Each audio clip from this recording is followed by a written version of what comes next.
Olá, pessoal, tudo bem com vocês? Espero que todos estejam muito bem. Nós vamos iniciar clínica cirúrgica nesse momento e a gente vai estudar um pouquinho para entender para que serve, como funciona, o que acontece dentro da clínica cirúrgica, tá? Então, primeiramente, o que é clínica cirúrgica? É um local destinado ao tratamento de doenças por meio de uma cirurgia, tá? Então é o local onde são tratadas patologias, só que por meio de cirurgias, né? Diferente de clínica médica, onde é o local que são tratadas as patologias com medicações, acompanhamentos, tudo bem? E dentro da clínica cirúrgica tem algumas abrangências, tá? Então, nesse primeiro momento, a gente vai falar da clínica cirúrgica, que é onde os pacientes vão no pré e no pós-operatório.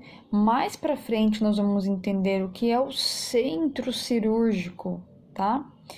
E dentro do centro cirúrgico, nós temos as salas operatórias, onde são realizadas as cirurgias, e também nós temos a sala de recuperação pós-anestésica, que é onde o paciente passa a primeira hora após a anestesia, tá? Depois vocês vão entender por que ele já não pode voltar para a cirúrgica assim que termina a cirurgia, tá? Então, nesse primeiro momento, nós vamos focar no primeiro capítulo, que é relacionado à clínica médica. Perdão, clínica cirúrgica, tá? Dentro da clínica cirúrgica, pessoal, existem alguns conceitos que vocês vão estar revendo, tá? Como os conceitos dos artigos hospitalares. Para que servem esses conceitos dos artigos? Para poder direcionar os materiais, né? De que maneira? Para que esses materiais possam ser desinfetados ou esterilizados, tá? Passar por uma desinfecção de baixo, médio ou alto nível, de acordo com a sua necessidade, com a sua classificação. Então, esses artigos são classificados como artigos críticos, não críticos e semicríticos. Os artigos críticos são aqueles artigos que entram em contato com o sangue. Para que um artigo entre em contato com o sangue, o que vai precisar acontecer? Perfuração da pele íntegra, né?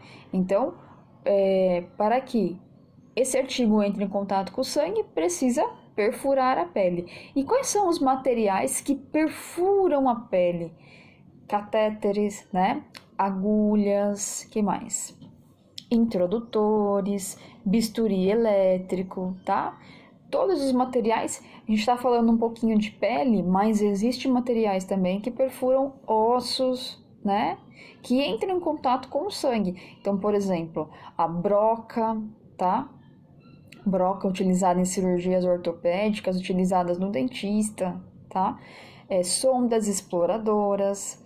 Então, existem alguns materiais relacionados. E dentro do material crítico, vocês vão perceber que tem uma variação de material crítico reutilizável, que são aqueles materiais que podem ser reutilizados depois por outro paciente, desde que passem por um processo de esterilização, e tem aqueles artigos que não são reutilizáveis, que são descartáveis, como por exemplo agulhas, né? Alguns catéteres que serão utilizados no paciente e depois retirados e descartados. O que vocês têm que se atentar com relação aos materiais críticos? Esses materiais exigem esterilização, tá? Então, é necessário fazer uma esterilização. Então, são artigos que entram em contato com o sangue, tá? E que exigem a esterilização, que é a única maneira de eliminar os micro-organismos patogênicos, que são aqueles que causam doenças, tá? E falando um pouquinho sobre os artigos não críticos, são aqueles artigos que entram em contato com a pele, mas com a pele íntegra. O que é uma pele íntegra? Uma pele que não for perfurada, não é a mucosa, tá? E quais artigos hospitalares vocês conhecem que entram em contato com a pele íntegra? Termômetro, abraçadeira, né, do material para aferir pressão, oxímetro, são todos materiais não críticos, tá? Pois não entram em contato com sangue e nem com mucosas. Esses materiais, eles exigem uma desinfecção de baixo nível, que deve ser realizada com álcool 70%, tá? E os materiais semicríticos são aqueles materiais que entram em contato com a pele não íntegra, então deve haver uma exposição de mucosa, ou entram em contato com mucosas íntegras. Quando eu falo em mucosa, mucosa oral, nasal, retal, vaginal, tá? E quando eu falo mucosas íntegras, é que se eu perfurar uma mucosa, aí já passa, né? Esse material passa a ser um material crítico. Então, por isso que as mucosas devem ser íntegras, tá? E que exemplo de artigos semicríticos vocês conhecem? Então, nós temos os endoscópios, que são materiais utilizados para fazer endoscopia, visualização dos órgãos, tá? Internos. Máscara respiratória. Ah, Nicole, mas a máscara respiratória não entra dentro da pessoa, mas está em contato com a mucosa oral, com a mucosa nasal, tá? Endoscópios. Então, esses são os materiais, exemplos de materiais semicríticos. Conseguiram entender? Então, os materiais são classificados, né? Materiais ou artigos em não críticos, semicríticos e críticos. Vocês precisam saber o que significa cada artigo e os exemplos desses artigos que são importantes, tá? Para que eu preciso saber disso, Nicole? Porque vocês vão trabalhar em clínica cirúrgica, em centro cirúrgico, tá? Vão ter que saber o destino do material, tá? Se vai ser desinfetado, esterilizado. Então, assim, é necessário saber a classificação, o destino e os exemplos dos materiais, tá? Falando um pouquinho sobre desinfecção, né? Vocês já sabem que existem a desinfecção, só que essa desinfecção ela se divide em 3 níveis, tá? Então, a desinfecção de baixo nível, de médio nível e de alto nível. Depende do tipo de instrumento, de artigo. A desinfecção de baixo nível é aquela realizada com álcool 70%, que vocês vão realizar em materiais não críticos, tá? Quando eu falo em desinfecção de médio a alto nível, exige o auxílio de alguns desinfetantes, tá? Que vão matar micro-organismos patogênicos. Então, exemplo desses materiais, o hipoclorito de sódio, o peróxido de hidrogênio, conhecido como, né, água oxigenada. Então, dependendo do fabricante, exige um tempo de exposição do material. Então, o material normalmente fica mergulhado, tá? No desinfetante durante 20, 30 minutos até começar a fazer o seu efeito. Essas desinfecções, elas não eliminam todos os micro-organismos e os esporos. Lembram dos esporos? O que vai acontecer? O único modo de eliminar todos os micro-organismos e os esporos é a esterilização. Lembrando que o vírus da hepatite tipo B, ele é muito resistente também, tá? Então, a desinfecção de baixo, médio nível, alto nível, não elimina o vírus da hepatite tipo B, tá? Por isso que essas desinfecções devem ser realizadas em materiais semicríticos, tá, pessoal? No caso do contato com sangue, sempre realizar esterilização do material. Antes de realizar tanto a desinfecção quanto a esterilização, deve ser realizada uma limpeza prévia desses materiais. O que essa limpeza prévia consiste em fazer? É uma limpeza que antecede a desinfecção, a esterilização. Eu não posso pegar o material lá pingando secreção, pingando sangue e colocar para esterilizar ou para desinfetar, né? Então eu preciso limpar. E essa limpeza prévia, ela consiste na lavagem, tá? no enxágue e na secagem desse material. Tem esses 3 passos, tá? Então, todas as vezes que vocês forem desinfetar ou esterilizar, precisa fazer uma limpeza prévia. E a esterilização já é um pouco diferente, tá? Lembra que eu comentei que ela vai eliminar todos os micro-organismos. Existe esterilização por meio de 2 opções.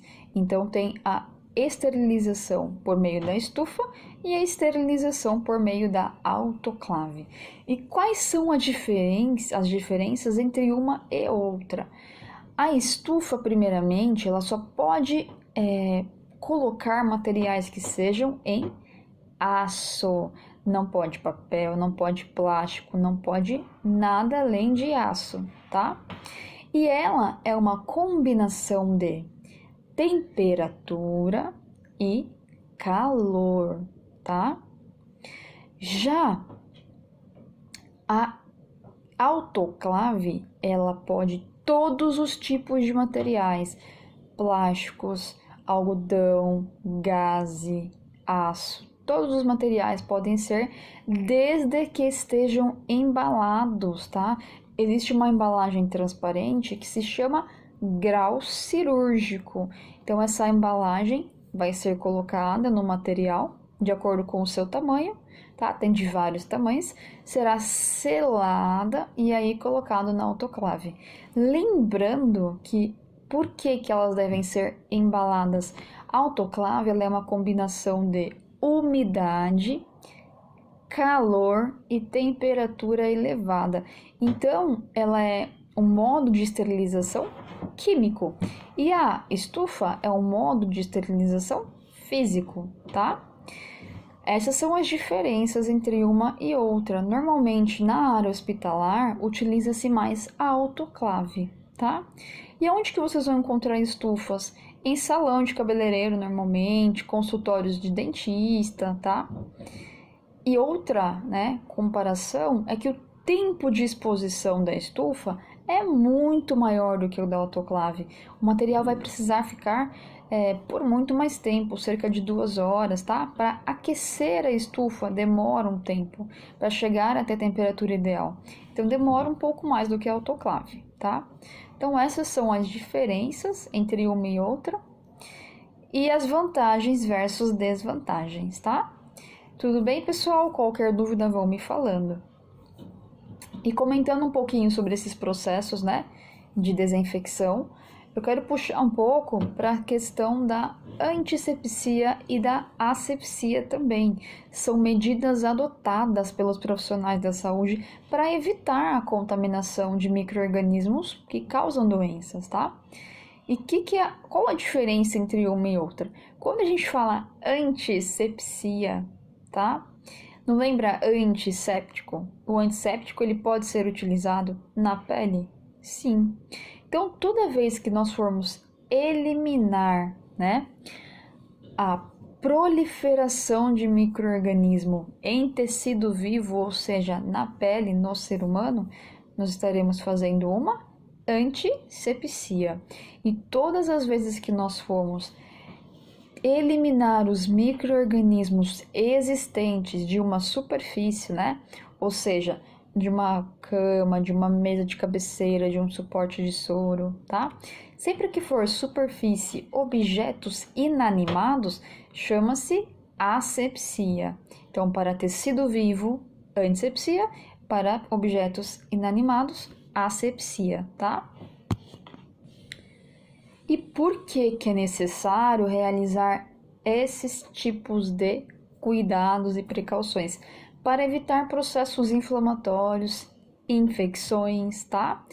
Então, falando um pouquinho sobre a infecção e processo inflamatório, o que é cada um deles? Existe uma diferença entre eles? E aí, o que vocês acham? Infecção, ela é caracterizada pela colonização de bactérias. Então, existe uma colonização de bactérias, de micro-organismos, no hospedeiro, ou seja, no ser humano, que estamos falando de seres humanos. E um dos sinais e sintomas, né, mais comuns de um processo infeccioso é a produção, presença de secreção, tá? Pode ser purulenta, de cor amarelada, de cor esverdeada. Então, essas são as características. Já a infecção é um processo, a inflamação é um processo inflamatório caracterizado por edema, calor, rubor, perda da sensibilidade do local e dor, tá? O que é a inflamação? Normalmente é uma reação do próprio organismo para combater algum micro-organismo, tá? Que invadiu. Então, causa essa reação para tentar eliminar uma reação natural do corpo, tá? E acaba ocasionando esses sinais e sintomas que eu comentei com vocês. Para vocês lembrarem, né, do processo inflamatório, lembrem-se como se fosse uma espinha, as características de uma espinha inflamada, né? Dói, o que acontece? Fica vermelha, fica quente o local, tá? Pode haver presença de secreção também, tá? Aí ocorre mais quando ela está infeccionada, né? Quando há presença de micro-organismos também que causam um processo infeccioso. E dentro da infecção, existem dois tipos de classificação. Então, ela pode ser classificada como infecção comunitária e infecção hospitalar. Qual a diferença entre uma e outra? A infecção comunitária é aquela infecção adquirida na comunidade, tá? E ela é identificada no momento da admissão do paciente na unidade hospitalar, quando esse paciente é admitido e já identifica-se essa infecção, tá? Quer dizer que ele veio de casa, ou até em 48 horas da admissão. A infecção hospitalar, ela apresenta-se até 48 horas após a internação, tá? Pode se apresentar na alta hospitalar ou relacionada ao atendimento domiciliar. Como assim? Pessoas que recebem profissionais da saúde em domicílio para fazer tratamentos, cuidados, né? Como, por exemplo, home care.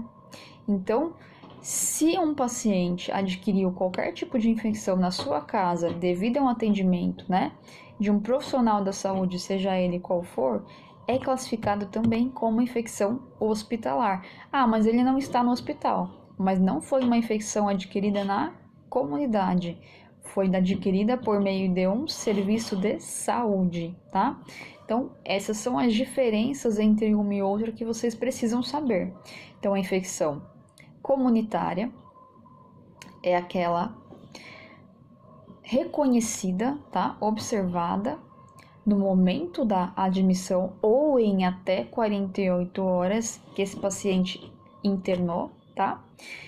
E a infecção hospitalar, ela é observada, ela se apresenta após 48 horas de internação ou auto-hospitalar ou relacionada ao atendimento de saúde domiciliar, tá?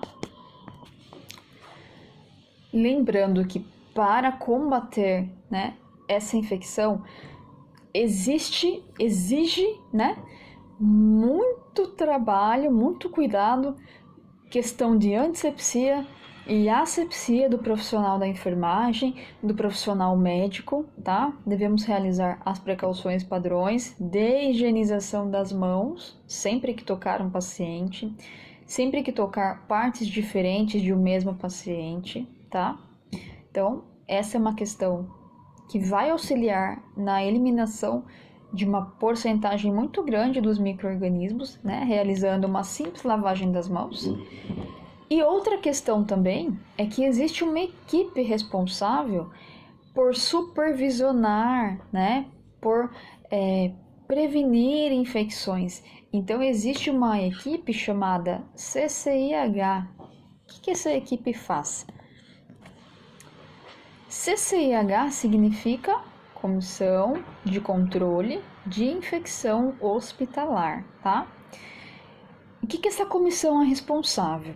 Primeiramente, eles vão treinar os funcionários, explicar sobre todas as medidas assépticas, vão controlar o uso de antibióticos, tá? Por que controlar? Quanto mais for administrado antibiótico, quer dizer que há mais presença de infecção, tá? E o antibiótico também causa uma certa resistência para a bactéria, que eu vou conversar com vocês como é que funciona isso. Então, ele vai contribuir, tá, para a instalação de infecções mais resistentes.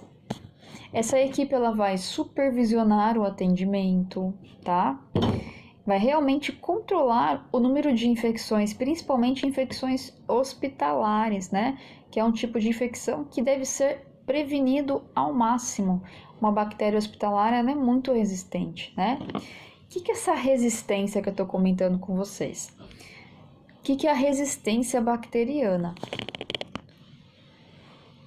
Existem bactérias que são sensíveis à maioria dos antibióticos e existem bactérias que são resistentes aos antibióticos. As bactérias resistentes, normalmente, elas se modificam, adquirem uma certa resistência no próprio ambiente hospitalar. Como ela vive, se desenvolve, cresce dentro do hospital, ela cria resistência aos antibióticos, tá?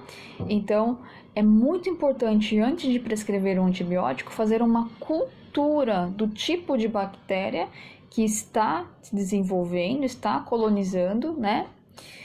Para quê? Para poder ver o tipo de antibiótico que será administrado, né? Então, quando realiza essa cultura, é coletado o material, né, da onde está a presença dessa infecção, mandado para o laboratório para fazer uma análise.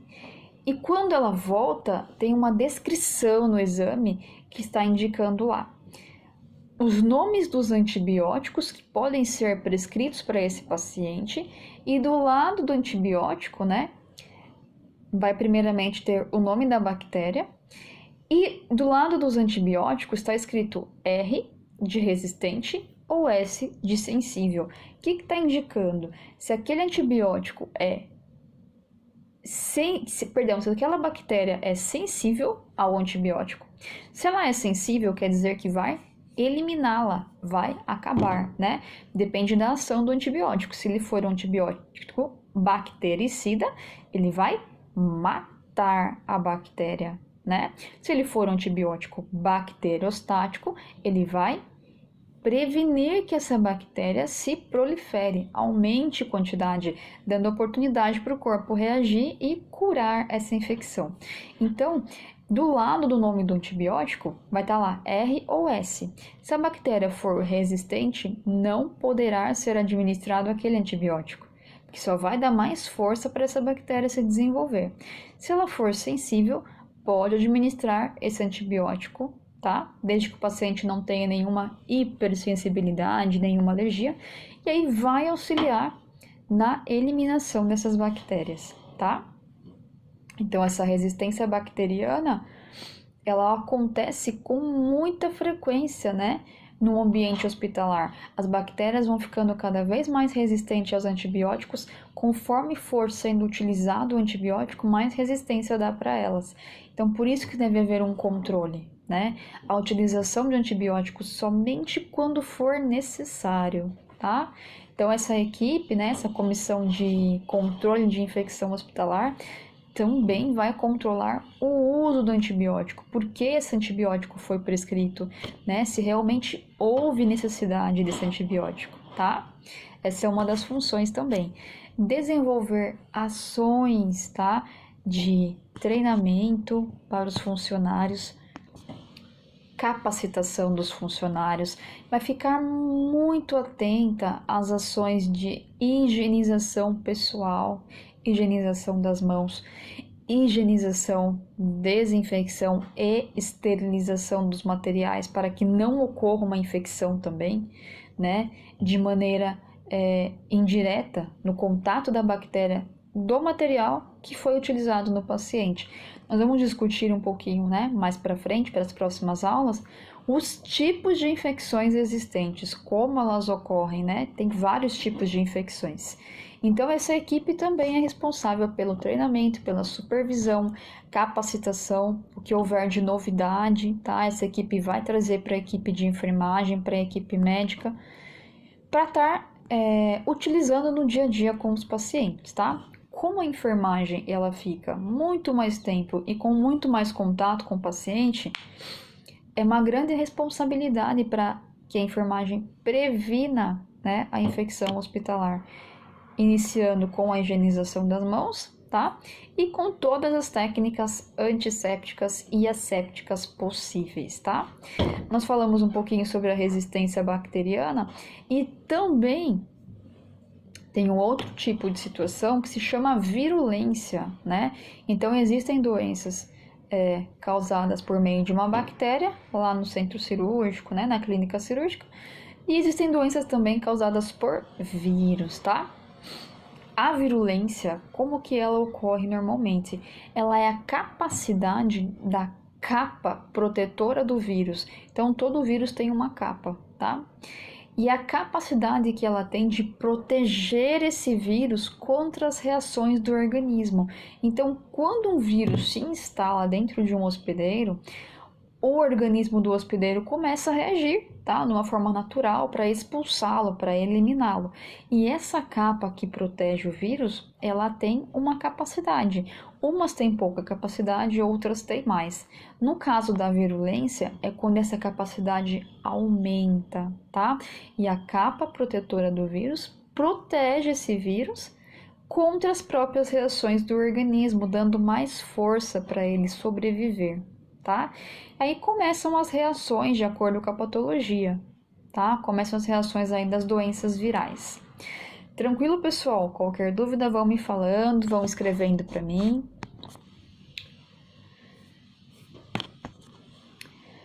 Por hoje nós ficaremos por aqui. Procurem saber um pouco mais sobre a Comissão de Controle de Infecção Hospitalar, se tiver curiosidade, tá? Em saber o trabalho. Toda instituição tem a sua comissão de controle de infecção, tá? Ah, Nicole, mas do que é formada essa comissão? Normalmente é formado por uma equipe de enfermagem, tá? Também pela presença de um médico. E é realizada, executadas as ações, né?